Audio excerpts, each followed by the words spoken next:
దేశానికి పట్టుగుమ్మలు. గ్రామాల్ని పట్టించుకోని ప్రభుత్వాలు అసలు ప్రభుత్వాలే కాదు. గ్రామ స్వరాజ్యమే దేశ స్వరాజ్యం. ఇది ఒకప్పుడు మహాత్ముడు కలగన్న గ్రామీణ భారతం. ఇప్పుడు ఆ గ్రామ భారతం పట్టణ భారతంగా మారుతోంది. ఆ పట్టణాలు నగరాలవుతున్నాయి. గ్లోబల్ విలేజ్ పేర్లో విలేజ్ ఉన్నా అందులో ఉండేదంతా ఇక సిటిజన్సే. అవకాశాల కోసం, సౌకర్యాల కోసం, తమ కోసం, తమ పిల్లల భవిష్యత్తు కోసం వలస బాట పట్టక తప్పని పరిస్థితి. దీంతో గ్రామాలు మెల్లగా ఖాళీ అవుతున్నాయి. నగరాలు, పట్టణాలు వేగంగా విస్తరిస్తున్నాయి. దేశంలో, ముఖ్యంగా మన రాష్ట్రంలో ఊహించని వేగంతో సాగుతున్న అర్బనైజేషన్ మనకేమివ్వబోతోంది? ఇదే V6 స్పాట్లైట్ హాట్ టాపిక్.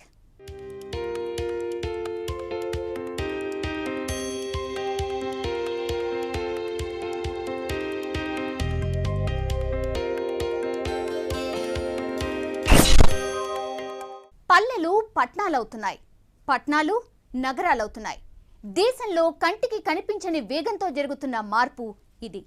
ఒక రకంగా చెప్పాలంటే దేశం ముఖ చిత్రం మారిపోతోంది. గ్రామాల్లో ఒకప్పటి సందడి కనిపించడం లేదు. పండగల సీజన్లో తప్ప పల్లెలన్నీ బోసిపోతున్నాయి. టౌన్లు, సిటీలు జనంతో కిక్కిరిసిపోతున్నాయి. ఇంతకీ ఈ పరిస్థితి ఎందుకొచ్చింది?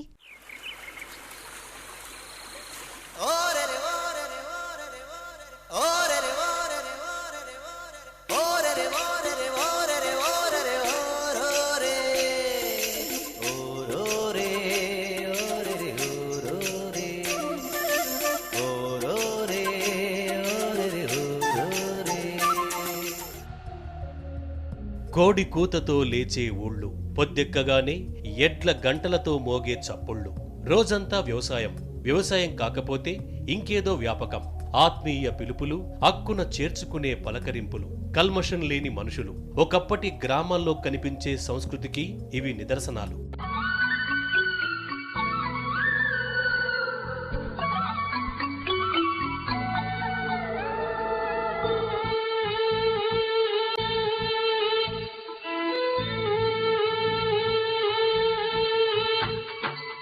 పల్లె కన్నీరు పెడుతుందో కనిపించని కుట్టల, నా తల్లి బందీ అయిపోతుందో కనిపించని కుట్టల. కానీ పల్లెల్లో ఇప్పుడు ఈ సీన్ లేదు. నాటి వైభవమంతా జ్ఞాపకాలు, చెరిగిపోని గుర్తులుగా మిగిలిపోయాయి. చరిత్రకు సాక్ష్యాలుగా మారుతున్నాయి. గతంలో గ్రామాల్లో ఏడాది మొత్తం కనిపించే సీన్లు ఇప్పుడు పండగల సీజన్లో మాత్రమే కనిపిస్తున్నాయి.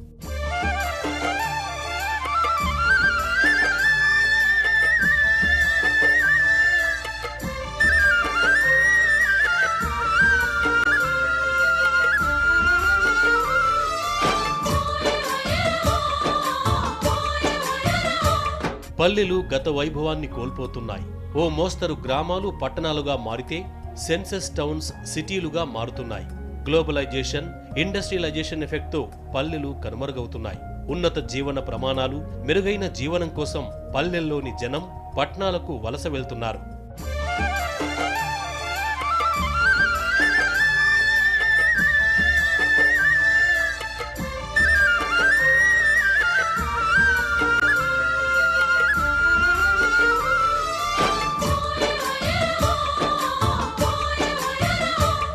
భారతదేశం వ్యవసాయ ఆధార దేశం. అది ఒకప్పుడు. కానీ ఇప్పుడు కార్పొరేట్లకు రెడ్ కార్పెట్ పరుస్తున్న దేశం. అందుకే వ్యవసాయాన్ని నమ్ముకుని బతుకుతున్న వాళ్లు తగ్గిపోతున్నారు. గ్రామాలు ఖాళీ అవడమనేది ఇప్పుడు మొదలైంది కాదు. స్వాతంత్ర్యం వచ్చిన నాటి నుంచి కనిపిస్తోంది. కానీ పారిశ్రామిక విప్లవంతో అది ఊహించని వేగాన్ని అందుకుంది.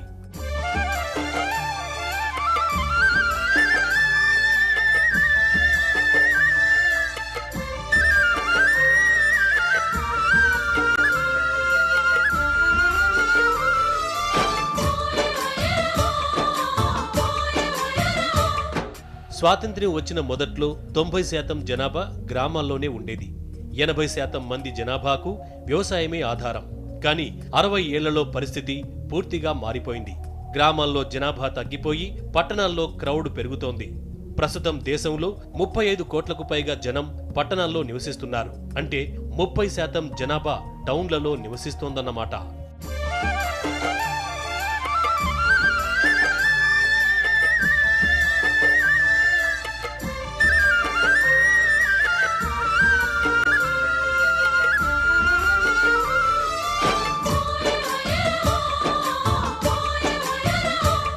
హైదరాబాద్ లాంటి మెట్రో నగరాల్లో జనాభా కోటి దాటితే విజయవాడ, విశాఖ లాంటి సెమీ మెట్రో నగరాల్లో 10 లక్షలకు పైగా జనాభా నివాసముంటోంది. దేశవ్యాప్తంగా 5 మెట్రో నగరాల్లో సుమారు 10 కోట్ల మందికి పైగా జనం బతుకుతున్నారు. వాళ్లకు సౌకర్యాలు కల్పించలేక ప్రభుత్వాలు ఇబ్బంది పడుతుంటే దారిద్ర్యాన్ని తిట్టుకుంటూ పొట్ట చేత పట్టుకుని ఆ మెట్రో నగరాలకు వలస వస్తున్న వాళ్లే ఎక్కువ.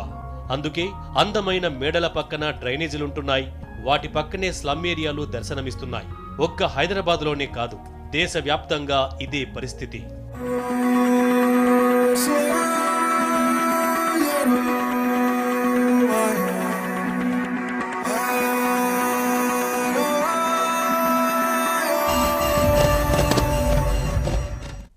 ఉన్న ఊరిని, కన్నవారిని మర్చిపోతామా?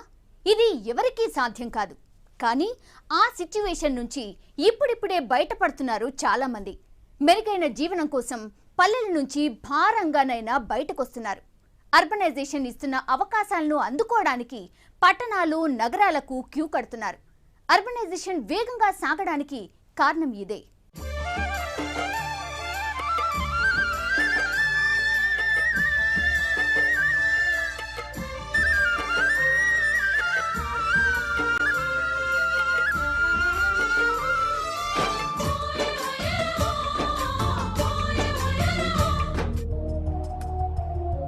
పల్లెలు పట్టణాలుగా మారడానికి చాలా కారణాలున్నాయి. ఆర్థిక, సామాజిక ప్రగతి, పేదరికం, నిరుద్యోగం, వ్యవసాయ సంక్షోభం లాంటి రీజన్స్ ఎన్నో. అలాగే పట్టణాల్లో విద్య, వైద్యం, ఉపాధి, టెక్నాలజీ లాంటి ఎన్నో సౌకర్యాలు ఉండడంతో వలసలు పెరుగుతున్నాయి. అందుకే రూరల్ డెవలప్మెంట్ కంటే అర్బనైజేషన్ కే ప్రాధాన్యత పెరుగుతోంది. ప్రభుత్వాల ప్రయారిటీ కూడా దీనికే.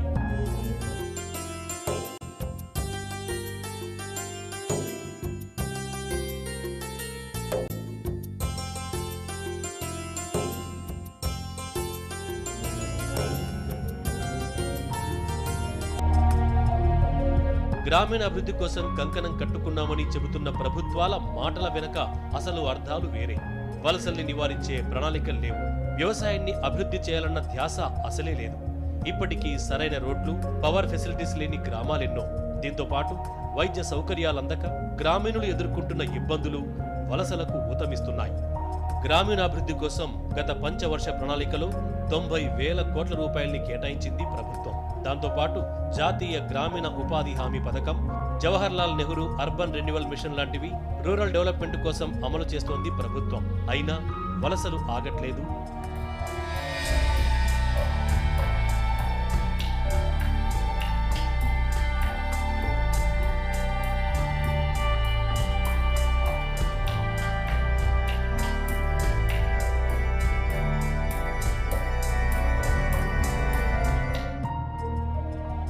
గ్రామాలు ఖాళీ అవడం తగ్గలేదు. దీనికి చాలా కారణాలే ఉన్నాయి. వ్యవసాయానికి ప్రభుత్వం ఎలాగూ సహకరించడం లేదు. దానికి తోడు ప్రకృతి రైతన్నల్ని నిలువునా ముంచేస్తోంది. ఎటు చూసినా వ్యవసాయం లాభసాటి కాదని బలంగా నమ్ముతున్న వాళ్లే ఎక్కువ. వ్యవసాయం ఉంటేనే కదా ఇతర వృత్తుల వాళ్లకు పని దొరికేది. దీంతో వారికి ఉపాధి తగ్గుతోంది. అందుకే గ్రామాల్లో ఓ మోస్తరు రైతులు తప్ప చాలా మంది మరో ఆప్షన్ చూసుకుంటున్నారు. దానికి సిటీలే కరెక్ట్ అనుకుంటున్నారు. అందుకే వలసలు ఎక్కువయ్యాయి.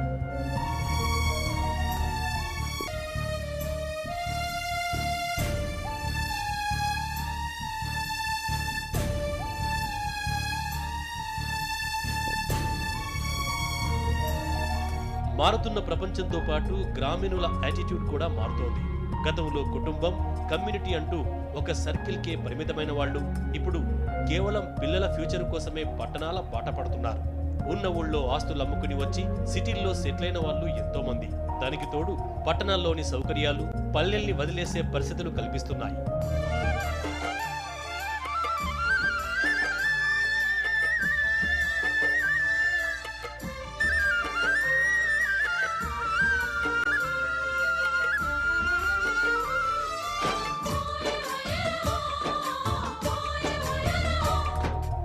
హైదరాబాద్, విజయవాడ, విశాఖ లాంటి నగరాల్ని ఆనుకుని ఉండే చిన్న చిన్న పల్లెలు ఇప్పుడు అన్ని సౌకర్యాలు సంతరించుకుని టౌన్లుగా మారుతున్నాయి. ప్రాజెక్టులు, రియల్ ఎస్టేట్ వ్యాపారం పుంజుకోవడంతో సిటీ అవుట్స్కర్ట్స్ లోని గ్రామాలు కొత్త రూపును సంతరించుకుంటున్నాయి. ఇది రాష్ట్రానికే పరిమితం కాలేదు. దేశవ్యాప్తంగా ఇదే పరిస్థితి. కేవలం ఈ 20 ఏళ్లలో జరిగిన మార్పిది. 2001 నుంచి 2011 జనాభా లెక్కల ప్రకారం రాష్ట్రంలో టౌన్లుగా రూపుదిద్దుకున్న సెన్సస్ టౌన్లు సుమారు 2000. దాదాపు 30% గ్రామాలు పట్టణాలుగా మారిపోయాయి. వైజాగ్, విజయవాడలతో పోలిస్తే 15 ఏళ్లలో హైదరాబాద్ రూపురేఖలు మారిపోయాయి. ఒకప్పుడు ఓల్డ్ సిటీ, సికింద్రాబాద్తో పాటు వాటిని ఆనుకుని ఉన్న కొన్ని ప్రాంతాల్ని మాత్రమే ట్విన్ సిటీస్ గా పరిగణించేవాళ్లు. కానీ హైదరాబాద్ ఇప్పుడు గ్రేటర్ హైదరాబాద్ గా మారింది. ఆ దెబ్బతో భాగ్యనగరం చుట్టుపక్కల 4 జిల్లాల్లోని వందలాది గ్రామాలు టౌన్లుగా మారిపోయాయి.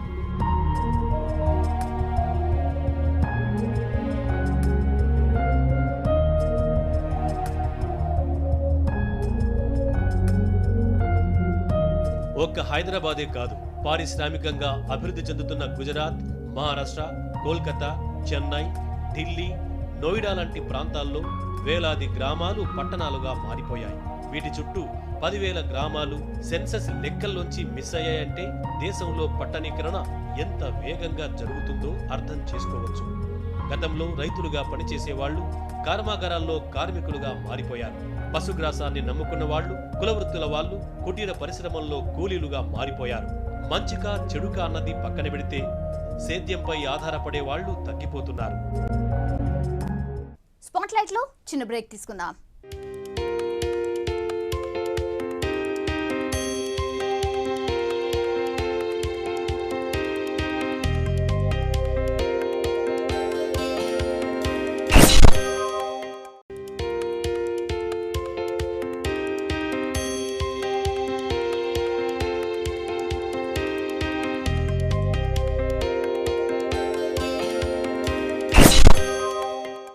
Welcome back. భారతదేశం వేగంగా పట్టణీకరణను సంతరించుకుంటోంది. ప్రపంచంలో చైనా తర్వాత అర్బనైజేషన్ వేగంగా సాగుతున్న దేశం మనదే. గతంలో యూరప్ దేశాల్లో కనిపించని ఈ డెవలప్మెంట్ ఇప్పుడు దక్షిణాసియాలో కనిపిస్తోంది. థర్డ్ వరల్డ్ కంట్రీస్ మొత్తం పట్టణీకరణకు రెడ్ కార్పెట్ వేస్తున్నాయి. దీన్నే అభివృద్ధికి ప్రమాణంగా చూస్తున్నాయి. అలాంటి అర్బనైజేషన్తో సమస్యలేంటి, సౌకర్యాలు ఏంటి? ఇది మంచికా చెడుకా?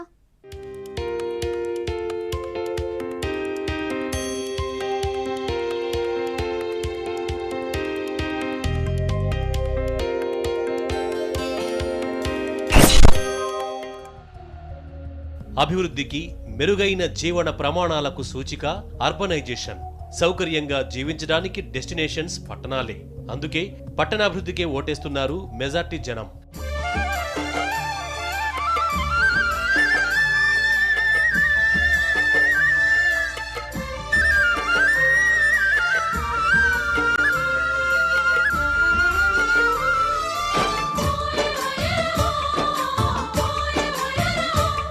గ్రామ స్వరాజ్యం గురించి కలలుగన్న దేశం మనది.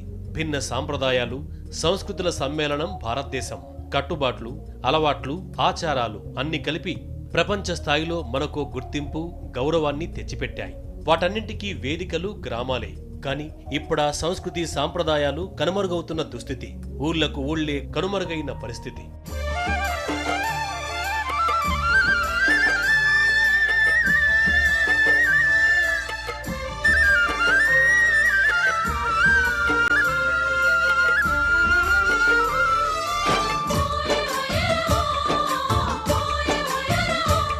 గ్రామాలు కనుమరుగై పట్టణాలుగా మారుతున్నాయి.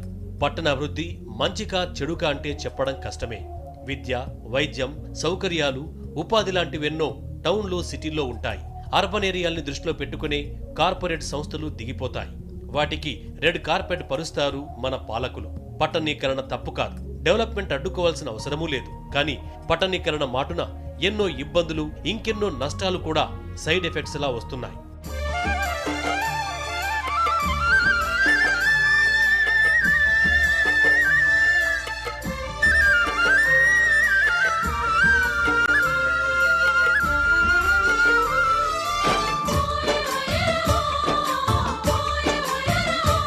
పట్టణాభివృద్ధి వల్ల జీవన ప్రమాణాలు పెరగడంతో పాటు జనంలో కొనుగోలు శక్తి పెరుగుతుంది.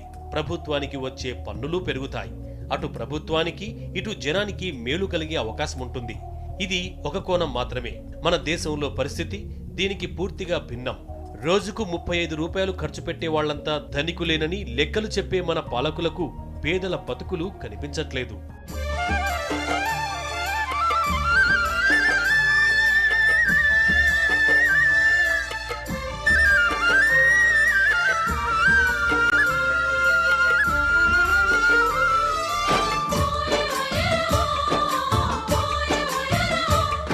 గ్రామాల్లో లేని సౌకర్యాల్ని వెదుక్కుంటూ పట్టణాలకు వెళ్లే జనం అక్కడి పరిస్థితులకు ఇమడలేక ఇబ్బంది పడుతుంటారు. అర్బన్ డెవలప్మెంట్కు అన్ని సదుపాయాలు కల్పించే ప్రభుత్వాలు కొన్ని విషయాల్ని పట్టించుకోవడం మానేస్తున్నాయి. రోడ్లు వేయడానికి, మంచినీటి సౌకర్యాలకు, డ్రైనేజీ వ్యవస్థకు కోట్లు ఖర్చు చేస్తారు. కానీ పొల్యూషన్ను అరికట్టే చర్యలు తీసుకోవడం ఎక్కడో గానీ చూడలేం. అలాగే అభివృద్ధి పేరుతో చెట్ల నరికివేత ప్రకృతికి గొడ్డలి పెట్టులా మారింది. అందుకే మెగా సిటీలు నిర్మించడం ప్రపంచంలో అన్ని దేశాలకు కష్టంగానే మారింది. అర్బనైజేషన్ అని వచ్చేటప్పుడు మెగా సిటీస్ కాకుండా 1 మిలియన్ ప్లస్ పాపులేషన్ ఉన్న సిటీస్ లో ఇండియాలో మనకి అటువంటి సిటీస్ చాలా ఉన్నాయి.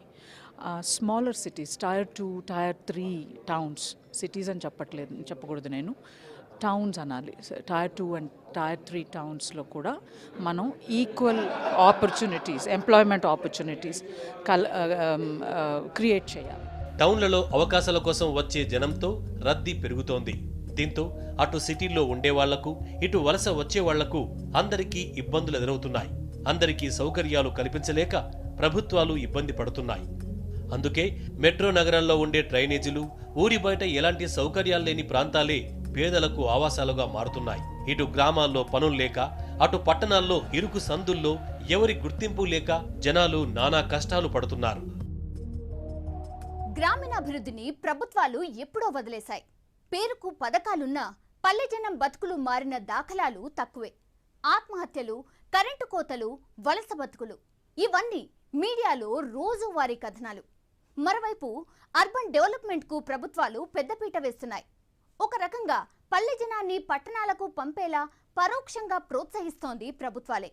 కోట్లాది మంది పట్టణీకరణను జీర్ణించుకోలేకపోతున్నా నెమ్మదిగా అలవాటు చేసుకుంటున్నారు.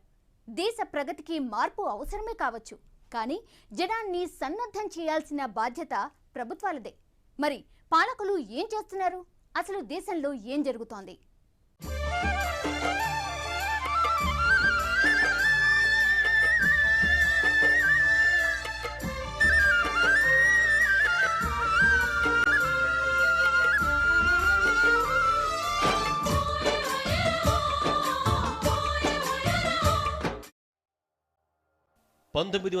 నాటికి కోటి జనాభా ఉన్న మెట్రో సిటీలుగా కేవలం న్యూయార్క్, టోక్యోలకు మాత్రమే చోటు దక్కింది.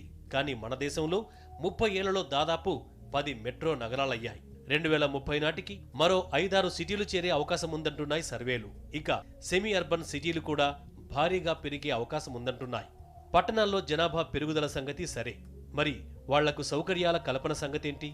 ఇదే ఇప్పుడు అర్బన్ ఏరియాల్లో జనాన్ని వేధిస్తోంది. పట్టణీకరణ పేరుతో పర్యావరణానికి ముప్పు వాటిల్లుతోంది. అంతకంటే ముఖ్యంగా వారికి తగిన సౌకర్యాలు, ఉపాధి పెద్ద సమస్యగా మారుతోంది.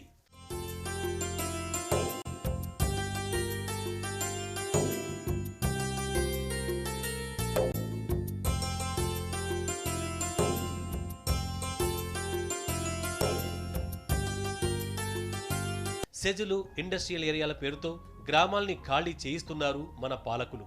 కాదని మొండికేసిన వారి నుంచి బలవంతంగా భూములు లాక్కుంటున్న పరిస్థితి.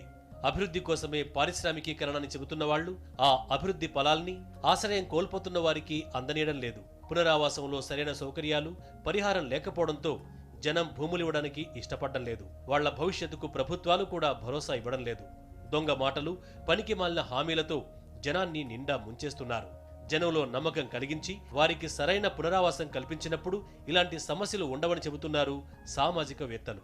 So this corridor will be something that will connect, it will cut across the entire state. It will connect 2 to 3 different states at a time. ఇటువంటి ఆపర్చునిటీస్ వస్తాయి, క్రాస్ స్టేట్ కనెక్టివిటీస్ అవుతాయి. So it's not concentrated in one particular mega city or a mega town. So ఈ cluster based approach వచ్చేటప్పుడు మనకి economic development కూడా spread అవుట్గా ఉంటుంది. కొంచెం యూనిఫార్మిటీ కూడా మనం దాని మూలంగా మనం చేసుకోవచ్చు. మెరుగైన సౌకర్యాలు, ఉపాధి అవకాశాలుంటే జనం ఆందోళనల్ని చాలా వరకు తగ్గించే అవకాశం ఉంది. ఈ నమ్మకం, హామీ ఇవ్వడం మానేసి వాళ్లను మభ్యపెట్టో, బెదిరించో, భయపెట్టో తరిమేస్తున్నాయి మన ప్రభుత్వాలు. అందుకే ఇలాంటి ఆందోళనలు. నిజానికి ప్రాజెక్టులు రావడం తప్పు కాదు, కానీ ప్రాజెక్టుల అవసరాన్ని, అవస్తే కలిగే ఉపయోగాలపై అవగాహన కల్పించాల్సిన ప్రభుత్వాలు గ్రామీణుల్ని మిస్గైడ్ చేస్తున్నాయి. సౌకర్యాల పేరుతో ప్యాకేజీలిచ్చినా అవి బాధితులకు చేరేదాకా డౌటే. అందుకే భూపోరాటాలు. మరోవైపు ప్రాజెక్టుల ప్రయోజనాల కంటే అవినీతికే ఎక్కువ నిధులు ఖర్చవుతుండడం జనానికి మెరుగైన జీవితాల్ని దూరం చేస్తోంది. దీంతో పల్లెల్ని వదిలేందుకు జనం ఇష్టపడడం లేదు. ప్రభుత్వాల నిర్లక్ష్యం, అవినీతి అన్నీ కలిసి పట్టణీకరణపై జనంలో ఆందోళన పెంచుతున్నాయి. పర్యావరణాన్ని కాపాడాలన్న కనీస బాధ్యత కూడా ప్రభుత్వాల్లో లేకపోవడం అర్బనైజేషన్ను సామాన్యుల పాలిట విలన్గా మారుస్తోంది. చైనాలో పరిస్థితి మనకు పూర్తిగా భిన్నం. 3 గోర్జెస్ పేరుతో ప్రపంచంలో అతిపెద్ద డ్యాం కట్టింది చైనా. దానికోసం 13 నగరాలు, 140 పట్టణాలు, 1300 గ్రామాలు నీట మునిగాయి. దాదాపు 14 లక్షల మంది నివాసాలు పోగొట్టుకున్నారు. కానీ చైనా సర్కార్ వాళ్ళని అనాథలుగా వదిలిపెట్టలేదు. డ్యాం కోసం ఎంత ఖర్చు పెట్టిందో బాధితుల పునరావాసానికి అంతే ఖర్చు పెట్టింది. అందుకే అక్కడ ఎలాంటి ఆందోళనలు జరగలేదు. కానీ మన పాలకులకు అంతటి చిత్తశుద్ధి ఏది? పట్టణీకరణ వేగం పుంజుకుందని ఆనందపడాలో, లేక గ్రామాలు కనుమరుగవుతున్న పరిస్థితి చూసి ఆందోళన చెందాలో అర్థం కాని పరిస్థితి. అర్బనైజేషన్ అవసరమే, కానీ ఎంతవరకు? 100 కోట్లు దాటిన దేశంలో సాధ్యమైనంత ఎక్కువ మంది జీవితాల్ని మెరుగుపరచడం దాని లక్ష్యం కావాలి. కానీ కొన్ని నగరాలు, పట్టణాల్లోనే ఎక్కువ జనాభా కాన్సన్ట్రేట్ అయ్యే పరిస్థితుల్ని కల్పిస్తున్నాయి మన ప్రభుత్వాలు. దీంతో మోడర్న్ మురికివాడలు తయారు కావడం తప్ప ఒరిగిందేం లేదు. చిన్న పట్టణాలు, పెద్ద పల్లెల్లోనూ ఉపాధి, ఉద్యోగ అవకాశాలు కల్పించే చర్యలతోనూ సమగ్రమైన పట్టణీకరణకు అవకాశం ఉందంటున్నారు నిపుణులు. వలసపోవడం కంటే ఉన్న చోటనే మెరుగైన జీవితాన్ని కల్పించడమే నిజమైన అర్బనైజేషన్ అంటున్నారు. ఇది V6 స్పాట్లైట్.